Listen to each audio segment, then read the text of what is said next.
अब हमने देखा हमारे पास धरातली और भूमिगत जल की मात्रा उपलब्ध थी। इसके बाद हम बात करते हैं लैगून और पश्च जल पर, जिसे हम बैक वाटर भी कहते हैं। हम अपने भारत के केरल चले जाएं, ओडिशा और पश्चिम बंगाल में, तो यहाँ पर हमें लैगून और पश्च जल मिलता है। पहले हम ये समझ लेते हैं लैगून क्या है। आपने हमारे भारत में ओडिशा में चिल्का झील का नाम सुना ही होगा बहुत अच्छी तरह से। ये एक लैगून झील है। किस प्रकार की झील है? लैगून झील। लैगून झील क्या होता है? हम अपने तटीय क्षेत्र में देख रहे हैं, है ना। हमारा जो दक्षिणी भारत का पूरा हिस्सा है वो समुद्र तटीय भाग है, और यहाँ क्या होता है तटीय क्षेत्र में भी आपने अपनी पिछली कक्षा में अपर्दन के साधन जो हैं वो देखे होंगे कि नदियों के द्वारा अपर्दन होता है, हवा के द्वारा अपर्दन होता है, और समुद्री जल के माध्यम से भी अपर्दन का कार्य जो है वो किया जाता है। तो हम इन तटीय क्षेत्र में देखते हैं क्या होता है कि जब समुद्र की लहरें आती हैं और इस तटीय हिस्से से टकराती हैं तो क्या होगा, लहरें आ रही हैं और वापस जा रही हैं, लहरें आ रही हैं और वापस जा रही हैं। तो इस दौरान क्या होता है कि ये कटाव तो कर ही रही हैं, और कटाव करके जो भी रेत या अवसाद की मात्रा ये वापस इसके साथ जाती है वो पूरी मात्रा में वापस नहीं जाती, और इन क्षेत्रों में कुछ जमाव जो है वो होते जाते हैं। तो यहाँ पर हम देख रहे हैं कि एक छोटा एरिया हम ले लेते हैं और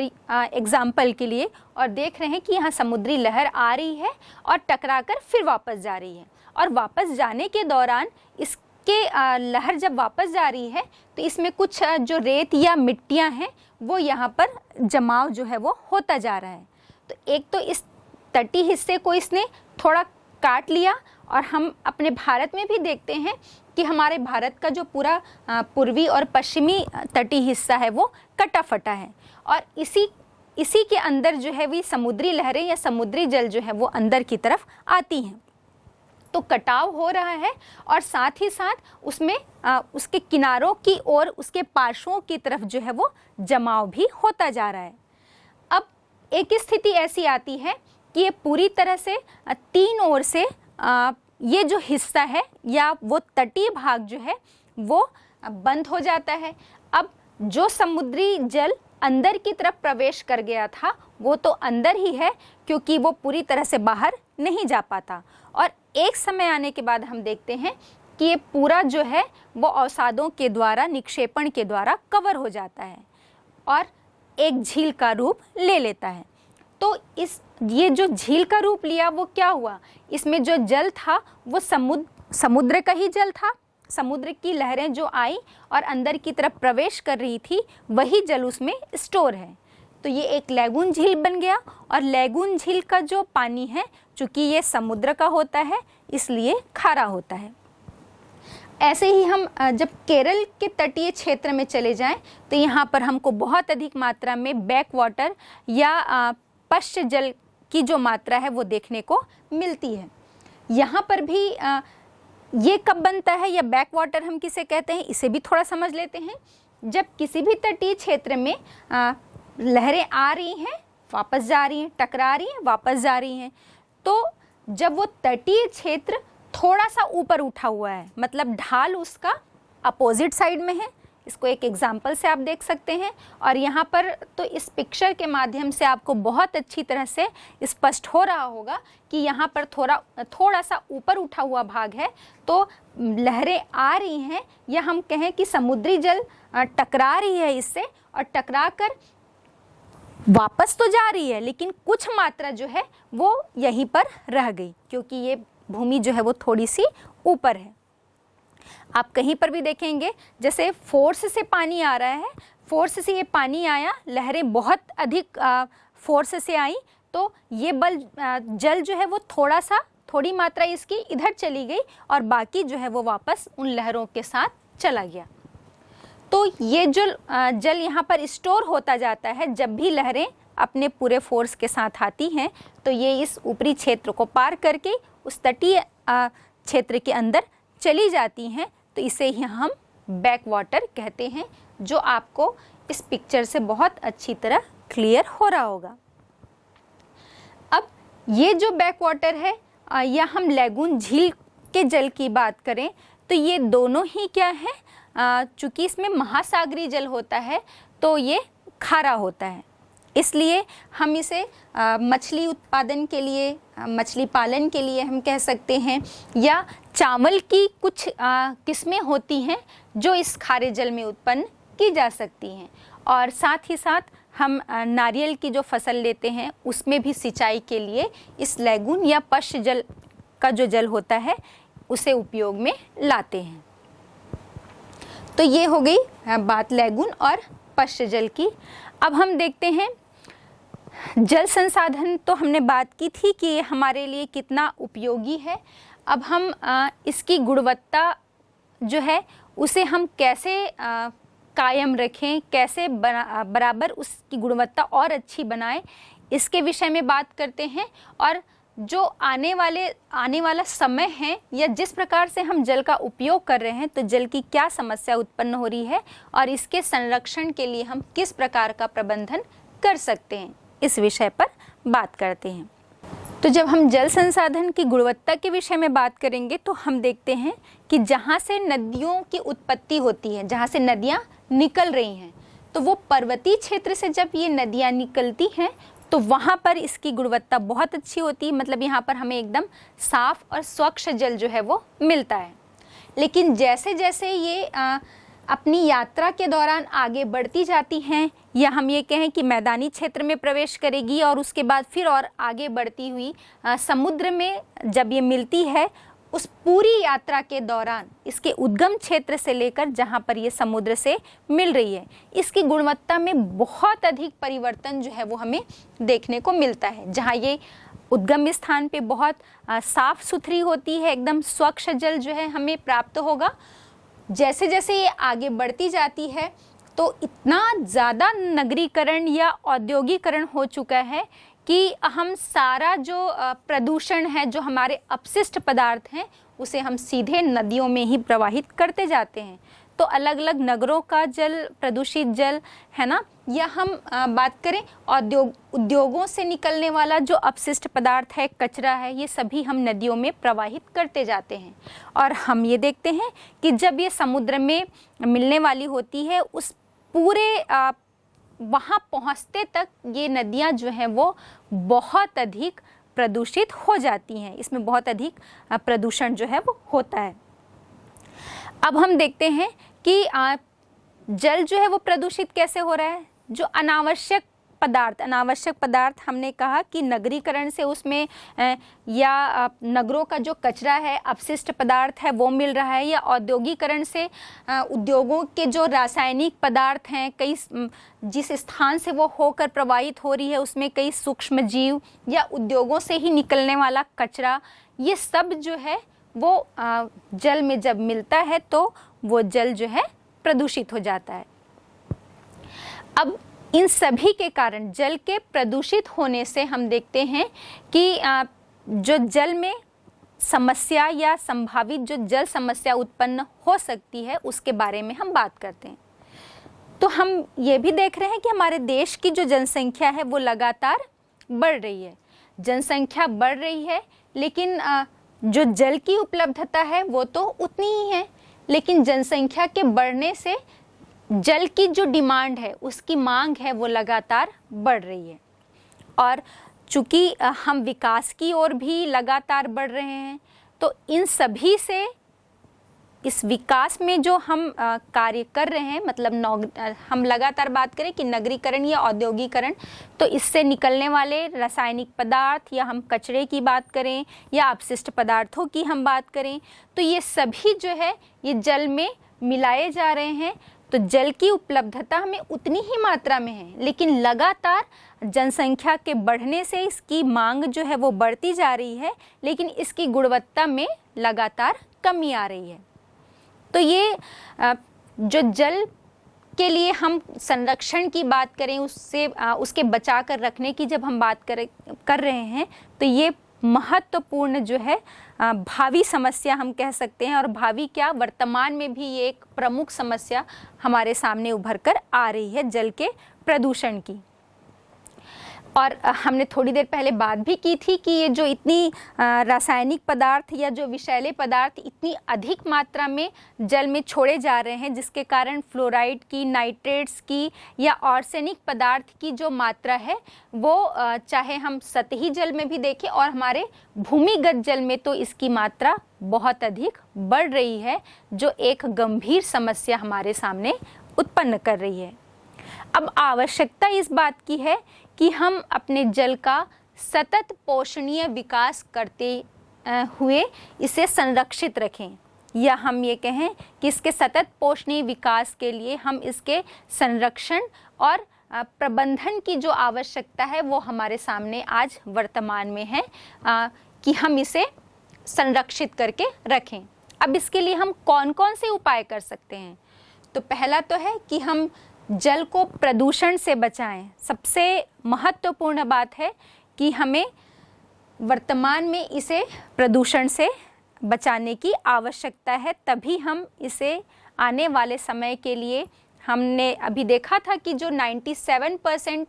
हिस्सा जो है वो हमारे किसी उपयोग का नहीं है, जबकि पूरा जलीय गोलार्ध या हम बात करें कि पूरा 71% हिस्सा जो है वो जलीय हिस्सा है, हमारे पास जल की उपलब्धता है। और उसके बाद भी जब हमें ये कमी हो रही है तो वो इसलिए कि हमारे उपयोग के लायक नहीं है।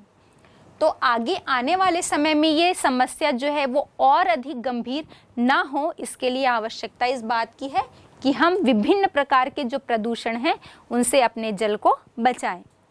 साथ ही साथ जल का जो है वो पुनः चक्रण है ना, या पुनः उपयोग, फिर से उपयोग के लायक हम इसे बनाकर इसका संरक्षण और प्रबंधन कर सकते हैं। एक तो हमने बात की थी कि जल एक चक्रीय संसाधन है, साथ ही साथ जल एक हम कह सकते हैं जैसे हम जो घर में कपड़े धो रहे हैं है ना, तो वो हम जो कपड़े धोया हुआ जो जल है हमारा, उसे हम व्यर्थ ना फेंके, हम उसे अपने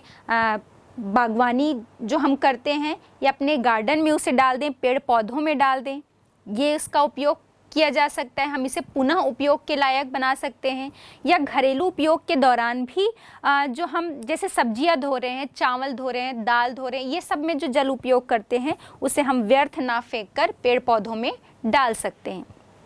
साथ ही जो उद्योगों से जो प्रदूषित जल निकलता है उसे हम फिर से साफ करके पुनः उपयोग के लायक बना सकते हैं।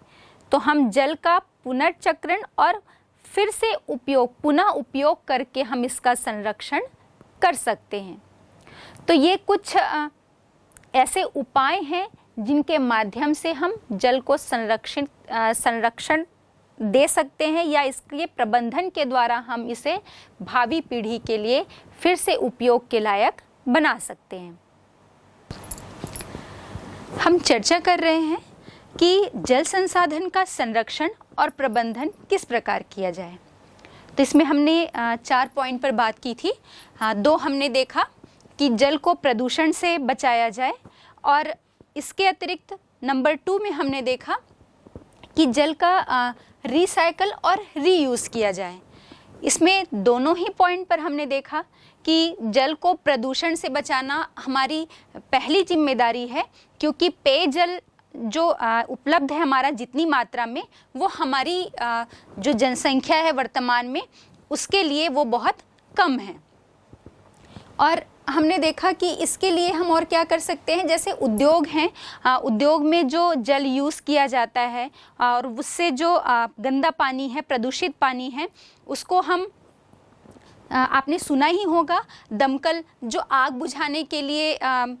यूज़ किया जाता है, तो उसमें भी पानी डालने की ज़रूरत पड़ती है। तो एक काम हम कर सकते हैं कि जो उद्योगों से निकला हुआ गंदा पानी है या किसी भी प्रकार का प्रदूषित पानी है जिसे हम पेयजल के लिए उपयोग में नहीं ला सकते या सिंचाई के उपयोग में नहीं लाया जा सकता, उसे हम वो वाला पानी डाल दिया जाए, जिससे दोनों ही कार्य हो जाएगा। और भी कई पॉइंट्स हमने देखे। अब हम इसका तीसरा पॉइंट है उस पर बात करते हैं, जल संभर प्रबंधन, या हम इसी को वाटरशेड मैनेजमेंट कहते हैं। वाटरशेड मैनेजमेंट या जल संभर प्रबंधन से हमारा आशय है धरातलीय जो सतह पे जो जल प्रवाहित हो रहा है और इसके साथ साथ जो भूमिगत जल है, इन दोनों का ही बहुत कुशल प्रबंधन जो है वो किया जाना चाहिए। या हम दूसरे शब्दों में कहें कि धरातलीय और भूमिगत जल का कुशल प्रबंधन ही हमारा जल संभर प्रबंधन या वाटरशेड मैनेजमेंट के नाम से हम इसे जानते हैं।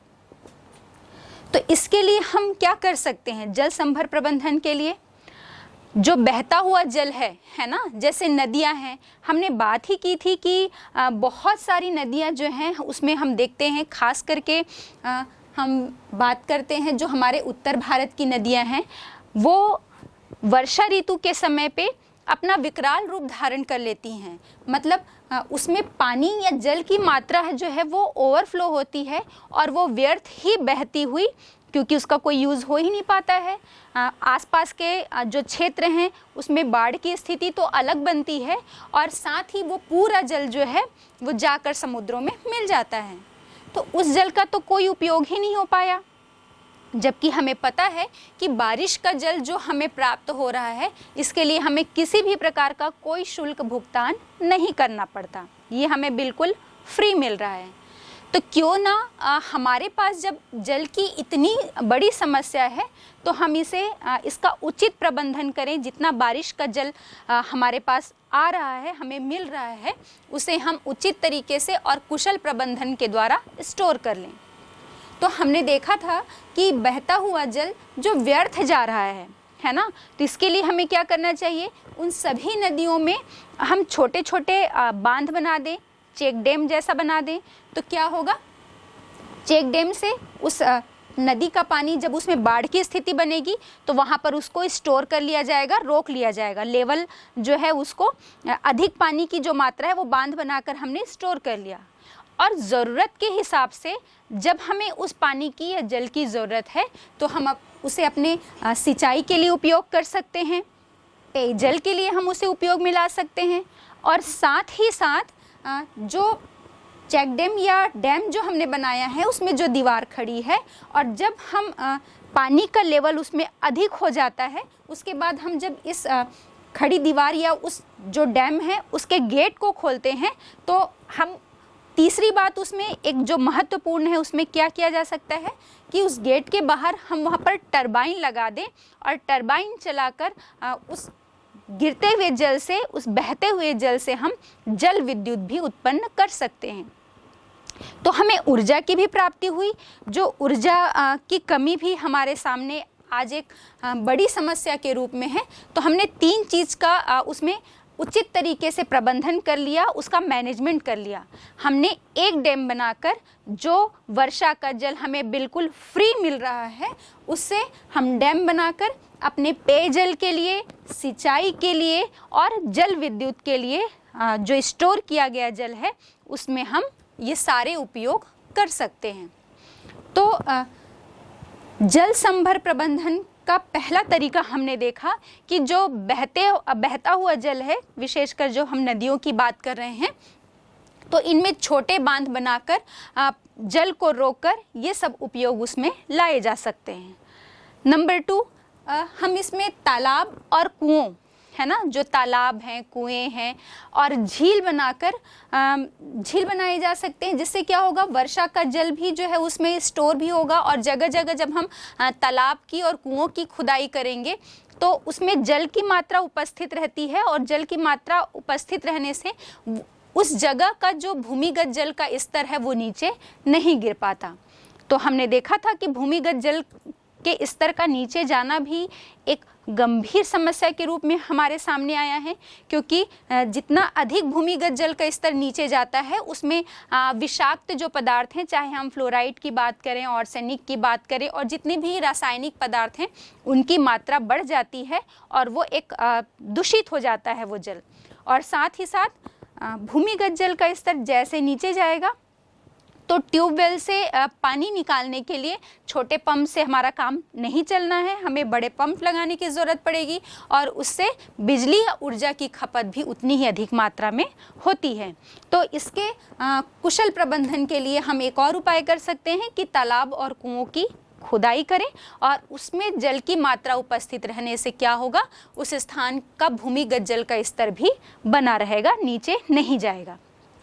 अब हम नेक्स्ट ये देखते हैं कि उद्देश्य क्या है, हम क्यों करें जल संभर प्रबंधन या वाटरशेड मैनेजमेंट क्यों आवश्यक है। और आवश्यक हमने देखा कि अपने जल संसाधन के उचित और कुशल प्रबंधन के लिए, तो इसके पीछे उद्देश्य क्या है, तो इसके पीछे उद्देश्य ये है हमारा कि जो हमारे प्राकृतिक संसाधन हैं और समाज,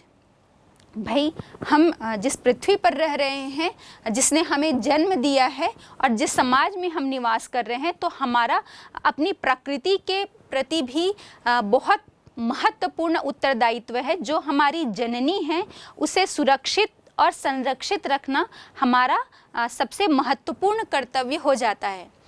तो इसका महत्वपूर्ण उद्देश्य है कि जो हमारे प्राकृतिक संसाधन हैं, चाहे हम भूमि की बात करें, खनिज संसाधन की बात करें या जल संसाधन की बात करें, पशु संसाधन, मनुष्य, जितने भी जो हमारे प्राकृतिक संसाधन हैं उनके और समाज के बीच में एक तालमेल या संतुलन स्थापित करना इसका सबसे महत्वपूर्ण उद्देश्य है। साथ ही साथ हम देखते हैं कि इसकी जो मतलब वाटरशेड मैनेजमेंट की जो सफलता है,